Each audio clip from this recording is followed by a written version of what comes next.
ఓం సాయిరామ్. సమర్థ సద్గురు సాయినాథ్ మహారాజ్కి జై. సాయి భక్తులందరికీ నమస్కారం అండి. సాయిబాబా దయ వల్ల ప్రతి ఒక్కళ్ళు సంతోషంగా ఆనందంగా ఉండాలని మనస్ఫూర్తిగా కోరుకుంటూ నేను ఈ వీడియో చేస్తున్నాను. సాయిబాబా సందేశం ఏంటంటే ఈరోజు సాయి బోధనలు ప్రేమ, దయ, సహనము, వినయము, విధేయత, సత్ప్రవర్తన, సేవాభావాల వైపు మలుస్తాయి.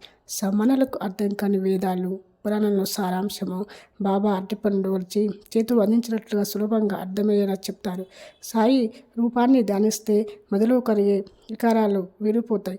అజ్ఞానపు చీకట్లు, అహంకారము, మనోమాలిన్యాలు తొలగిపోతాయి. అజ్ఞానపు చీకట్లు తన జ్ఞాన ప్రకాశంతో పారదూలే అద్భుతమూర్తి మన సాయి.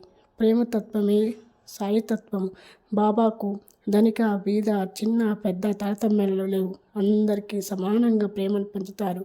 మనసులో పాపాలు తొలగించే జ్ఞాన దీపాలు వెలిగించడానికి, ఆదర్శమవడానికి, జంటలు వేసే జీవిత మార్గాన్ని చాటడానికి ఈ మానవ రూపంలో అవతరించిన దైవమే సాయి బాబా. ఓం సాయిరామ్.